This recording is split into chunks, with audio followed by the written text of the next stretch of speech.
Tidak tertutup kemungkinan kita memahami lebih dalam melalui meditasi, memvisualisasi paparan Sunda untuk membangun identitas kita gitu. Ini kan membentuk kesadaran-kesadaran baru dan pandangan-pandangan baru, dan juga menjadi inspirasi bagi kita untuk menghasilkan inovasi-inovasi dan kebaharuan-kebaharuan yang penting di hari ini dan di masa depan. Jadi meditasi dapat kita gunakan untuk merekonstruksi sejarah melalui apa yang ada dalam genetik kita. Bagaimana kita bisa membayangkan dunia bukan dengan cara memandang keluar, tapi justru dengan cara internalisasi ke dalam diri. Bagaimana kita menginternalisasi, bagaimana kita mulai menyentuh memori kolektif yang tersimpan dalam DNA kita.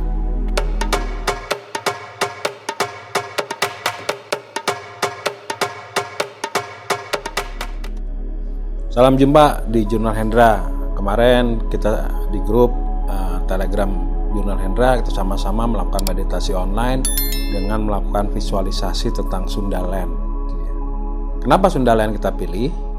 Karena Sundaland itu ada eksis sebagai sebuah paparan yang lebar dan besar, sepertiga paparan di selatan benua Asia ya, atau bahkan bisa dikatakan bahwa Sundaland adalah bagian dari benua Asia di era glasial terakhir ya, era es terakhir. Waktunya sekitar 100.000 tahun yang lalu, paparan Sunda itu begitu besar ya, mulai dari ujung katakan Laut Natuna atau Laut Cina Selatan sampai ke batas Sunda kecil ya, Bali, Lombok dan seterusnya.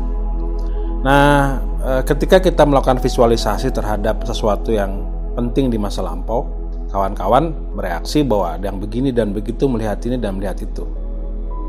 Apa yang disaksikan sesungguhnya adalah tentu saja secara teoritis itu adalah memori kolektif yang ada dalam diri kita.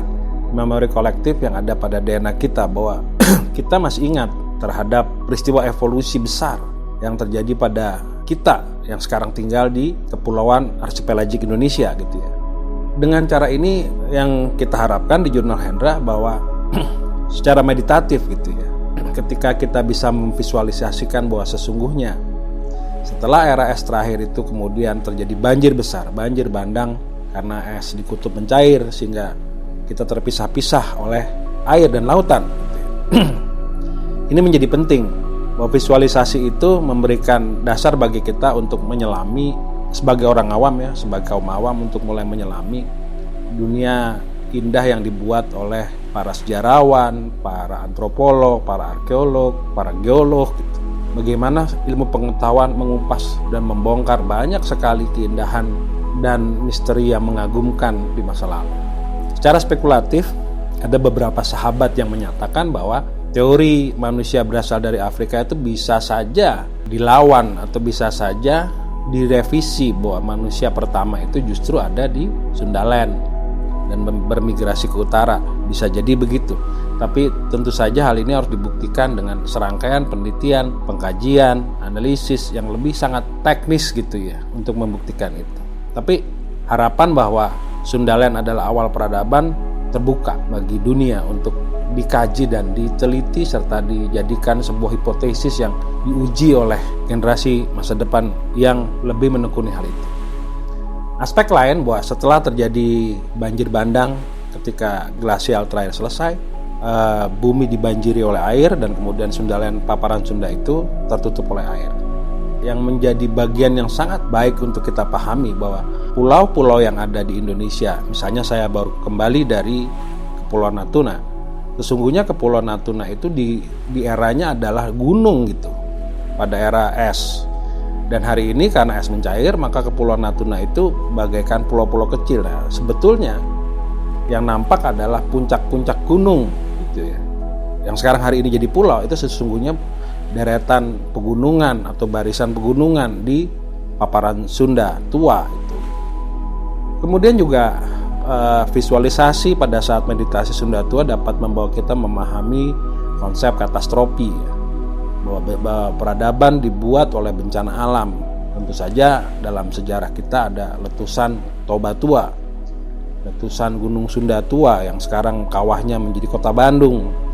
Kemudian tidak tertutup letusan-letusan besar lain seperti di kawasan Sumatera Selatan, Lahat dan seterusnya. Dan tidak tertutup kemungkinan kita memahami lebih dalam melalui meditasi, memvisualisasi paparan Sunda untuk membangun identitas kita gitu. Siapa sih kita, dari mana kita, dan bagaimana masa depan kita. Itu memberikan kita satu jalan bagi kita atau roadmap sederhana untuk menyusun bagaimana kita bersikap terhadap banyak hal, misalnya geopolitik, pada tata cara memahami kesetaraan peradaban, bagaimana merekonstruksi sejarah mulai dari era Neolitik, Paleolitik, evolusi manusia yang terjadi di Indonesia, di Kepulauan Indonesia, dan juga itu produk finalnya adalah kita. Output final daripada proses itu adalah apa yang hari ini ada pada kita.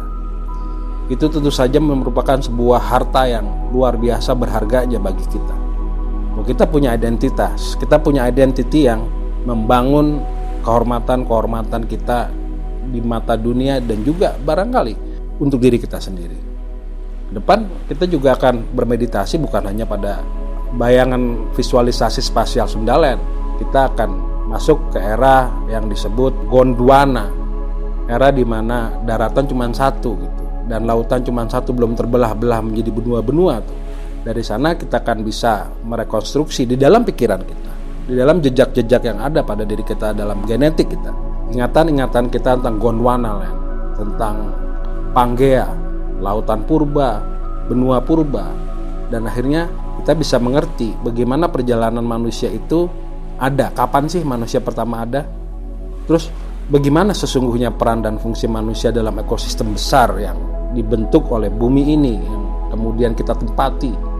Ini kan membentuk kesadaran-kesadaran baru dan pandangan-pandangan baru, dan juga menjadi inspirasi bagi kita untuk menghasilkan inovasi-inovasi dan kebaharuan-kebaharuan yang penting di hari ini dan di masa depan. Jadi meditasi dapat kita gunakan untuk merekonstruksi sejarah melalui apa yang ada dalam genetik kita. Bagaimana kita bisa membayangkan dunia bukan dengan cara memandang keluar, tapi justru dengan cara internalisasi ke dalam diri. Bagaimana kita menginternalisasi, bagaimana kita mulai menyentuh memori kolektif yang tersimpan dalam DNA kita. Lebih jauh lagi kita akan dapat memahami melalui meditasi bahwa dalam diri kita ada unsur-unsur sisa evolusi yang masih tersisa.